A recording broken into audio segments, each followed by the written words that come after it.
Madison Sawyer. Thanks for joining us today on Plugged In to DFW.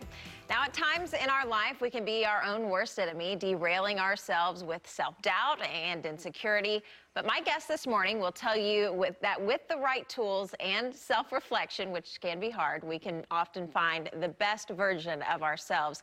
She is the author of the book, How to Defuse the Landmines We Plant in Our Lives. She's a motivational speaker and life coach. Welcome to the show, Kelly Accetta. Kelly, thanks for joining us. Thank you so much for having me. So explain to me kind of what inspired you to write this book to begin with. Well, it was a lifetime really of me diffusing these landmines myself. And I have been a speaker, coach, and trainer internationally on 5 different continents for over 25 years.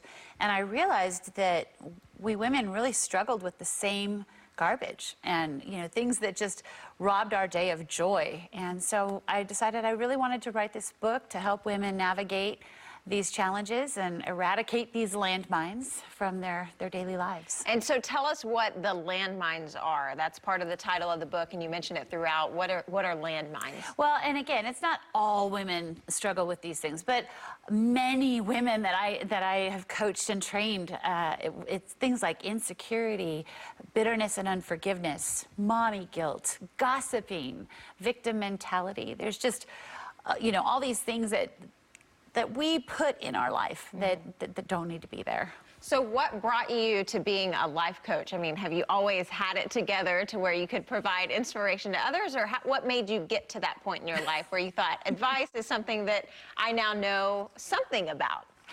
No, I didn't always have it together at all. A lot of this is 51 years of living life and figuring out how to be happy.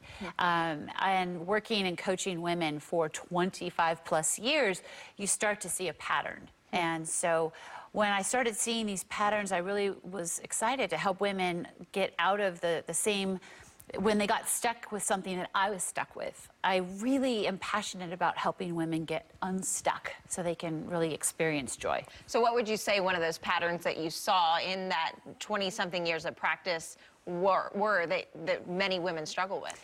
One of the big ones is mommy guilt. And, I just, at one point in my life, I was full-time career, full-time raising children, managing a household, a marriage. It was a lot. And when I would get overwhelmed, I really didn't know what to do with that. And I started working with women to share with them, because I learned myself, you have to pour back into yourself. You have to take time for yourself. You can't keep pouring into everything in your life, your kids, your career, your spouse, without doing something to pour back into yourself. Yeah, or else you'll be running on empty, for sure. Exactly, and you don't feel like you're doing anything right. Exactly. So tell me a little bit about, do you think these are issues that just women in America struggle with, or is this something that's present all around the world? I've been on 5 different continents and spoken to women, Asia, Australia, all over, and every single time I have women saying, oh my gosh, you're speaking straight to me. Oh my goodness, that is absolutely what I've been doing. It's across borders. It really has no specific culture that it attacks. No. So what would you say is a woman's own worst enemy? What would be that enemy that maybe attacks them, that causes them to have these feelings of mommy guilt or self-insecurity? Well, I think probably the biggest culprit is the landmine of negative self-talk. A lot of us women don't even realize we're doing it. We walk through our day and we say, oh, I'm exhausted, or oh, I'm so stupid, or oh, I'm so fat. This negative self-talk, it chips away at our confidence, our happiness, our joy. It just really does a lot of destruction. And I know men have issues with negative self-talk as well, but I think we just take it to a different level sometimes. And we're going to talk a little bit more about self-talk later, but tell me about who you're hoping to target with this book. Women that want more joy in their life.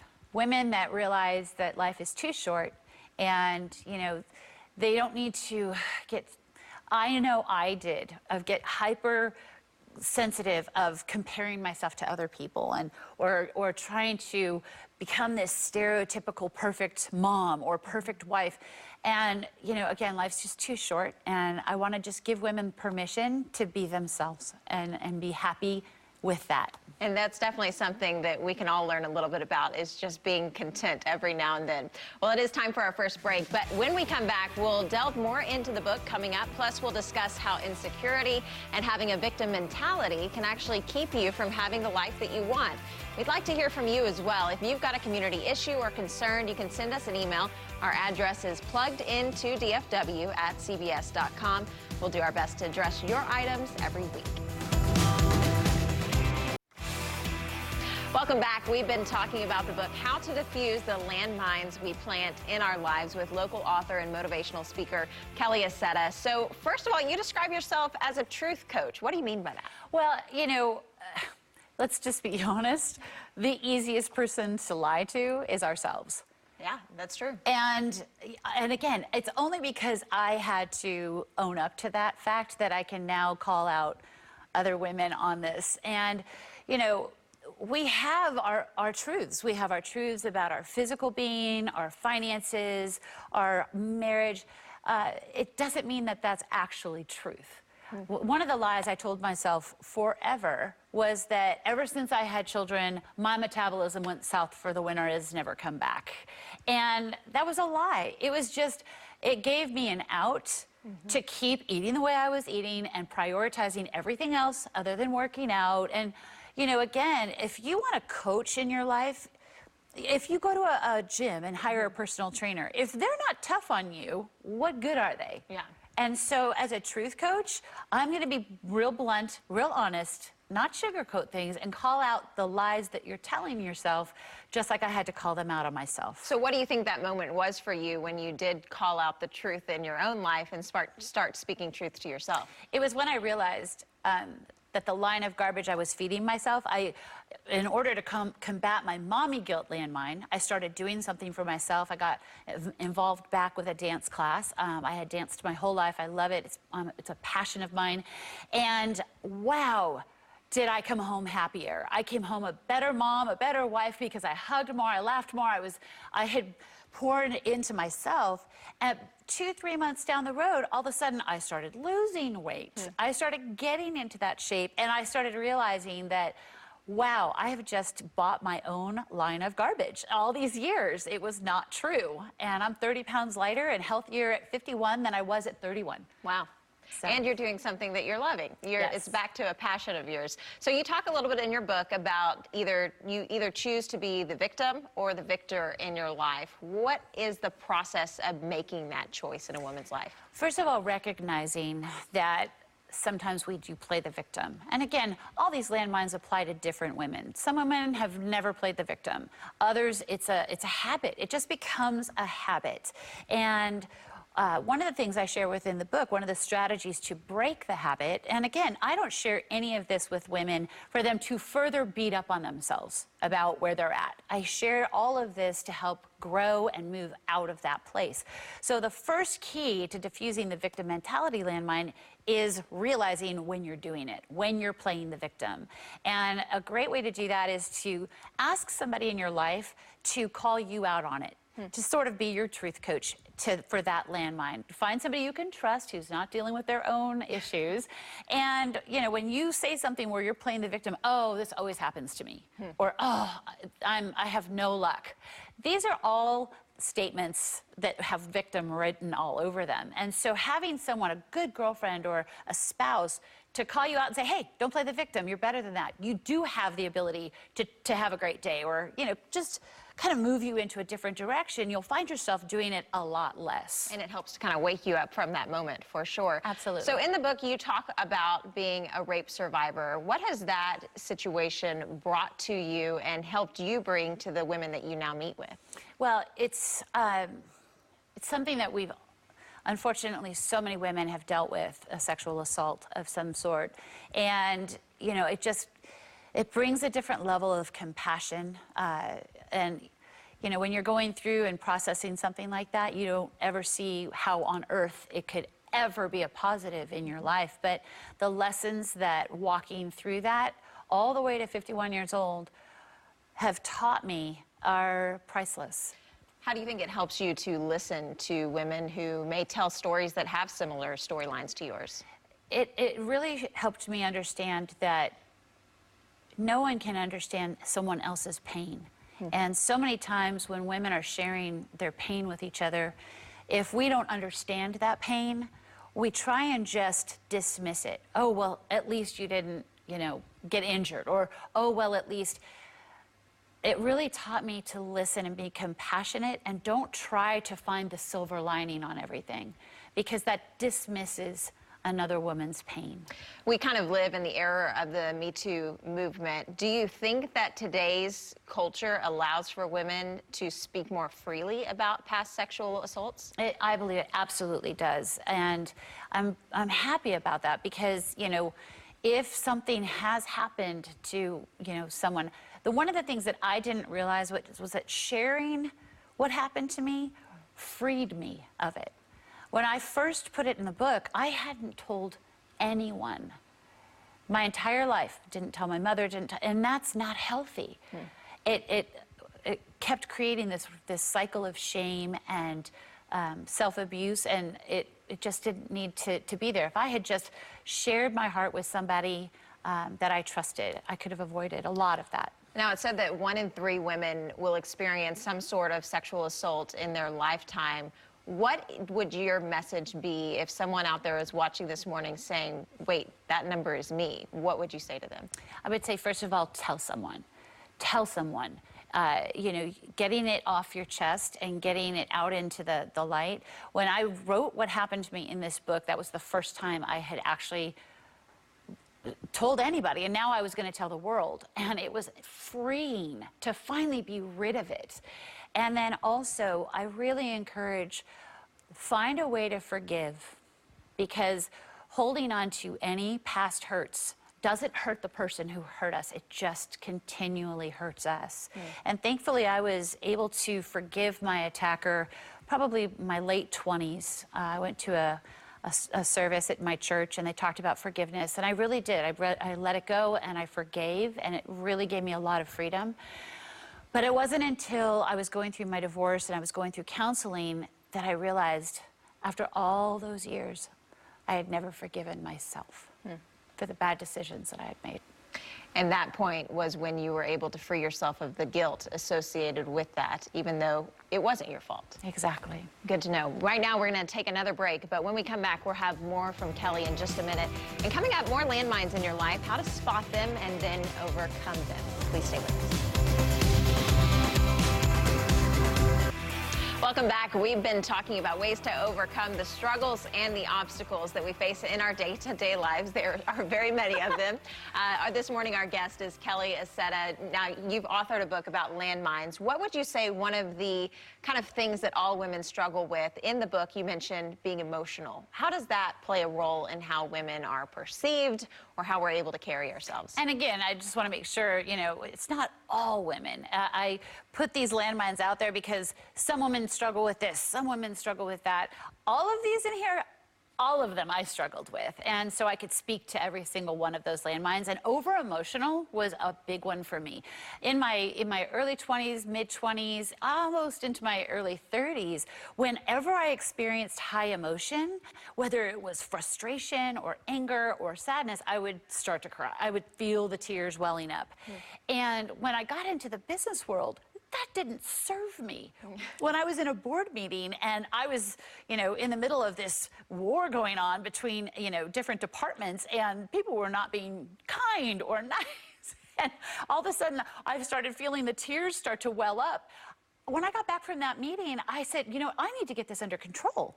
Because if I had lost it and started to cry during that board meeting, that would have really reflected poorly on me. And again, I don't say not to be emotional. Absolutely. I am passionate about what I'm passionate about. I'm emotional about what I'm emotional about. But sometimes when I would wear my emotions on my sleeve, it got in the way of my message. So how do you move from that, from honing those emotions and making yourself powerful instead of powerless in those situations? I talk about in the book that one of the biggest keys to diffusing this landmine is understanding that our thoughts are our reality. Thoughts are things.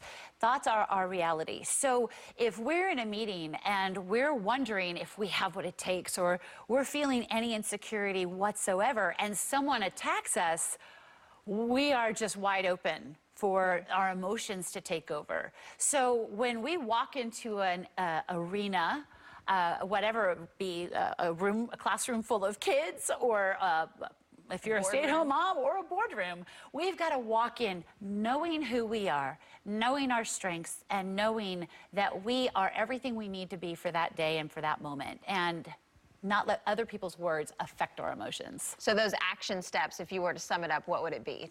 I would say create an I am statement sheet of who you are. I am strong. I am wise. I'm a phenomenal employee. I'm a great mother. And start your day reminding yourself of who you are.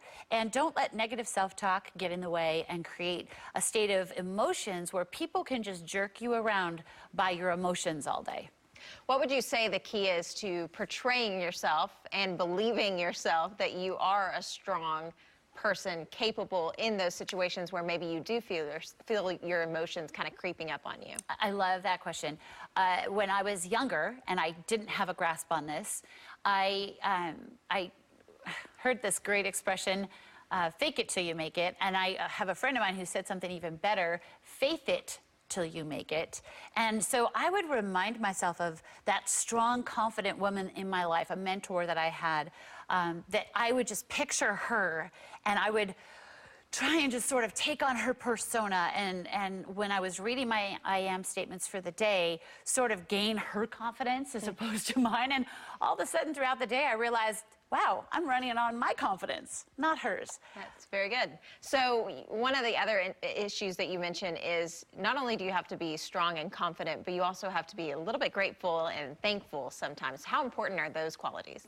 It's something I start every single day with, because we can't really truly live our life the way God intended it. I can't live my life the way I feel God intended me to live my life if I don't first and foremost take inventory of every blessing that I have. And so I start my day with gratitude and thankfulness, and I really encourage everyone to do the same thing, because there are so many problems. And one thing that I realized when I was going through a very, very hard time in my life is I would open my eyes and then just literally start thinking about everything that was going wrong in my life and all the problems that were facing me, that were, looming over me for the day, and things that were just a struggle. And so I was waking up saying, why am I waking up so miserable? I wasn't waking up miserable. I was waking up happy and full of joy, but I completely destroyed that joy by thinking of all the problems that were coming up for the day. Yeah, and many people think of that to-do list as soon as they wake up in the morning. But Exactly. kind of changing that view to be first thankful and then move about your day probably does make all the difference. I started just opening my eyes and running through the list of everything that I was thankful for and that brought me joy, and it shifted everything for my day. Something we can all try to do more of. Kelly, thank you. Time for another break, but we want to talk to you. If you've got a community issue or a concern, send us an email. Our address is pluggedintodfw@cbs.com. We want to know what's important to you, and we'll look into it. We'll be right back.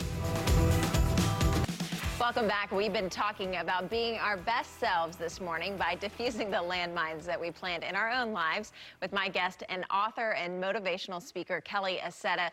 So throughout many people's efforts to go about their lives, there's often different things that we think about, and one of those things needs to be personal reflection. You say that this is very important in people's lives. Why is that so important? Because we really can't make changes if we don't recognize where there's issues. And, we have to, again, be honest with ourselves. And, it wasn't until I admitted I had these issues that I could then start working on them. So many times insecurity will keep us from admitting we have an issue somewhere. And, our relationships suffer because of that. If my insecurity keeps telling me that I'm less than, then I'm always going to try and make me look more than when I'm around you or other people. So it's really important that we reflect on, why am I feeling this way, or what's triggering me to get angry. And you also say to give yourself credit as you do reach even the smallest goals that you set for yourself. What do you mean by that? Absolutely. Well, again, you know, we are so hard on ourselves a lot of times, men and women. But women, we tend to just really be down on ourselves with the negative self-talk, much more so. And, you know, it's important that when we have a whole day that we go through where we didn't play the victim, or we didn't suffer from mommy guilt, give yourself credit. Celebrate your small goals achieved, and that will help you achieve those larger goals. Break it into small pieces. So comparison is one of those things that you talk about in the book can kind of derail any goals that you have for yourself. And social media in today's world is so prevalent in comparing yourself to the perfect Instagram lives or the perfect social media lives that may be out there. Why is comparison such a joy stealer in that sense? Well, because again, it makes us feel less than. And my heart breaks for the new generation coming up that doesn't understand that that's not real life. Even reality TV is not real life. And, you know, we try and live up to these standards, and, you know, everyone can be perfect for one photo, but yeah, follow anyone around for an entire day and you're gonna see they have their moments as well. And there's a funny story in here about one of my dear friends and a family portrait that, wow, I happened to be there while they were doing the family portrait, and it was a disaster. But when I saw it on Facebook, like 2 months later, it was like perfect. And yes, how many, airbrushed. yes, and how many women would scroll through and, oh, I wish I had a family like that, you know? Yeah, it's very much, perception of reality is very Yes. different. So tell us, where can we get your book? My website, which is truth.coach, Amazon.com, and also barnesandnoble.com. And again, the name of the book is How to Defuse the Landmines We Plant in Our Lives. Kelly, thanks so much for being with us and sharing all these great tips that anyone can apply to their lives. We appreciate it. Absolutely, my pleasure. Thanks for being with us today. We'll see you again next week. Until then, I'm Madison Sawyer. Have a great weekend.